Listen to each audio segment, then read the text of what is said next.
Salimpur union, পাশে সীতাকুণ্ডের সাথে যোগাযোগ, ভাটিয়ারির সাথে যোগাযোগ, হাটহাজারী বাইপাসের সাথে যোগাযোগ এবং চট্টগ্রাম কক্সবাজার মহাসড়কের সাথে যোগাযোগ কিভাবে স্থাপন করা যায়, কিভাবে রোড নেটওয়ার্ক স্থাপন করা যায়, এবং এখানে আমাদের যে পুলিশের জন্য, বিজিবির জন্য, র্যাবের জন্য, অন্যান্য বাহিনীর জন্য এবং সেনা নিবাসের জন্য কি কি ফ্যাসিলিটিস ক্রিয়েট করা যায় সেই বিষয়ে আমরা কথা বলেছি, এগুলো পরিকল্পনা করছি। তবে স্থানীয় অধিবাসী যারা বিভিন্নভাবে এখানে কোনো না কোনো কারণে বসতি স্থাপন করতে বাধ্য হয়েছে অস্থায়ীভাবে বা রিহেবিলিটেটেড হয়েছে বিভিন্ন কারণে, তাদেরকে কিভাবে পুনর্বাসন করা যায় সেটা আমরা একটা পরিকল্পনা করব।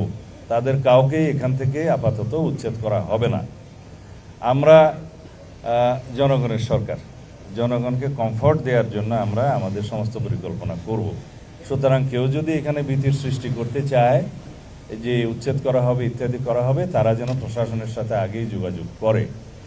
এখানে কারাগারের একটা স্থাপনা অনেক বছর আগের থেকেই ঝুলে আছে, যেটা চট্টগ্রাম কারাগারকে শিফট করার, সেইটা একটা খাস ল্যান্ডের মধ্যে বাইজুদ লিংকের আশেপাশে, যেখানে এখনও আবাস নাই, বসতি নাই, সেই জায়গাটা চিহ্নিত করে সেটা মোটামুটি ডিমার্কেটেড করা হয়েছে। জেলা প্রশাসন সেটা ব্যবস্থা নেবে বুঝিয়ে দেওয়ার জন্য। এটা প্রশাসনিক অনুমোদন অনেক আগেই দেওয়া হয়েছে। আপাতত এইটুকু। আমরা আপনাদের সবার সহযোগিতা চাই। এই আলীনগর, জঙ্গল, সলিমপুর এই জায়গাটা আর কোনো বিচ্ছিন্ন সন্ত্রাসীদের এলাকা থাকবে না, অভয়ারণ্য থাকবে না।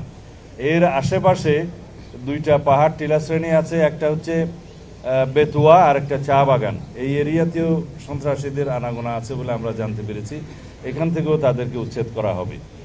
তবে সাঁড়াশি এবং যৌথ অভিযানের মাধ্যমে, পরিকল্পিত অভিযানের মাধ্যমে সারা দেশব্যাপী মাদক, সন্ত্রাস, জুয়া এবং চাঁদাবাজি এই চারটাকে আমরা অ্যাড্রেস করব অত্যন্ত গুরুত্ব সহকারে। এগুলোকে আমরা নির্মূল করার চেষ্টা করব। তার জন্য আমরা আইনি সংস্কার করছি। কারণ দেখা যায় 1867 সনের জুয়া আইনের মধ্য দিয়ে জুয়াকে নিয়ন্ত্রণ করা যাচ্ছে না। এখন জুয়া, অনলাইন জুয়া, অফলাইন জুয়া, বিভিন্ন রকমের মডারেট জুয়া এবং বেটিং এগুলো চালু হচ্ছে। এটা চালু হয়েছে অনেক বছর আগে থেকে। এগুলোকে আমরা কখনোই আইনিভাবে অ্যাড্রেস করতে পারছি না, বিকজ আইনটাই নাই, আইনটাই দুর্বল। সেই আইনটা আমরা আগামী সেশনে পার্লামেন্টের নিয়ে আসার চেষ্টা করব।